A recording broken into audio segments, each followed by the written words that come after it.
జ్యోతిష శాస్త్రరీత్యా గోచారం ప్రకారం ఈ ఏప్రిల్ మాసం 9వ తేదీ బుధవారం రోజు తులారాశి వారి యొక్క శుభ అశుభ ఫలితాలు ఎలా ఉన్నాయో ఈ వీడియో ద్వారా తెలుసుకుందాం.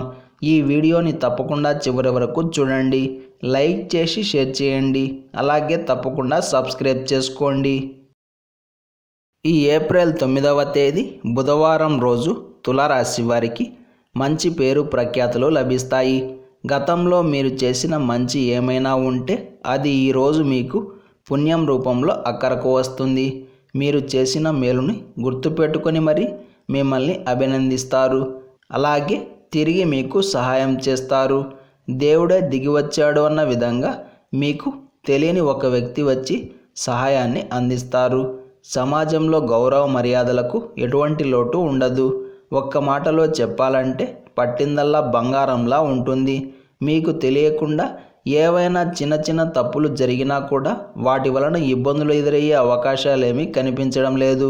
కాబట్టి ఇలాంటి మంచి రోజుని ముఖ్యమైన పనుల కోసం, అవసరాల కోసం ఉపయోగించుకునే ప్రయత్నం చేయండి. దయచేసి సమయాన్ని వృధా చేయవద్దు.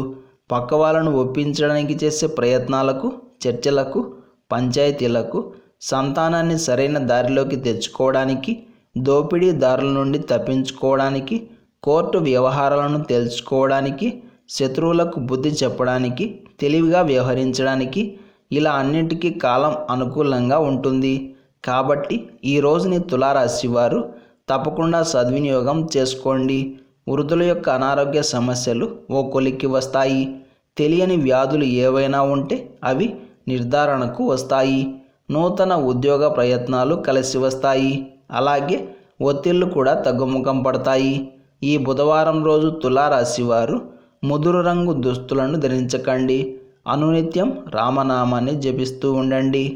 ఎవరైతే శ్రీ సుబ్రహ్మణ్య స్వామివారిని పాలతో అభిషేకించి నీలిరంగు పుష్పాలతో అర్చన చేసి నెయ్యి దీపం వెలిగిస్తారో వారందరికీ కూడా ఖచ్చితంగా ఉత్తమమైన సంతానం ప్రాప్తిస్తుంది. సత్సంతానం కలుగుతుంది. సంతానం ఉన్నవారికి ఆ పిల్లల వలన సమాజంలో ఒక మంచి గుర్తింపు, గౌరవం, మర్యాద అన్నీ ప్రాప్తిస్తాయి.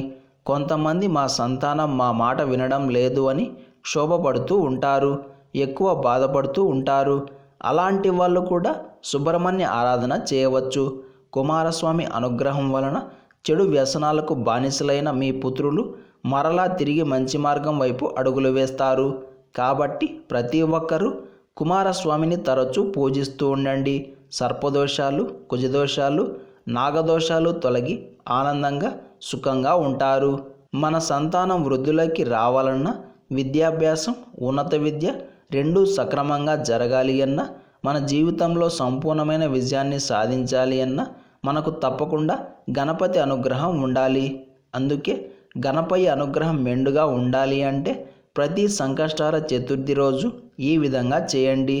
మీరు చేయవలసిందల్లా ఒక గణపతి విగ్రహం కానీ, ఫోటో కానీ పెట్టుకొని ఎర్రచందనం అలంకరించి, గరిక, ఎర్రటి పుష్పాలు మరియు జిల్లేడు పూలను సమర్పించి, చేతిలో ఎర్రటి అక్షతలు మరియు పచ్చటి పుష్పాలను పట్టుకొని మీ సంకల్పం చెప్పి స్వామివారికి సమర్పించండి. అలాగే పూజ మొత్తం పూర్తయ్యాక శక్తి గణపతి స్తోత్రాన్ని పారాయణం చేయండి. ఇలా చేస్తే సంతానం అభివృద్ధి, విజయం, శత్రుజయం అన్నీ ప్రాప్తిస్తాయి. పితృదోషాలు తొలగాలి అన్నా, కోటి జన్మల పాపాలు పోవాలి అన్నా, బ్రహ్మహత్య పాతకాలు దూరం కావాలి అన్నా మనమంతా తప్పకుండా శ్రీరాముల వారిని ఆరాధన చేయాలి. ఎవరైతే ప్రతిరోజు శ్రీరాముల వారి ముందు నెయ్యి దీపం వెలిగించి విష్ణు సహస్రనామ స్తోత్రాన్ని పారాయణం చేసి భక్తి శ్రద్ధలతో స్వామివారికి మీ కోరికను చెప్పుకుంటే ఈశ్వరుడు తప్పకుండా నెరవేరుస్తాడు. ఇలా చేయడం వలన సంతానం కలుగుతుంది, వంశాభివృద్ధి అవుతుంది, ప్రతిరోజు విజయం ప్రాప్తిస్తుంది. ఇలాంటి సమాచారం ప్రతిరోజు మీకు వీడియో రూపంలో అందాలంటే వెంటనే మా ఛానల్ని సబ్స్క్రైబ్ చేయండి, అలాగే బెల్ బటన్ని యాక్టివ్ చేసుకోండి.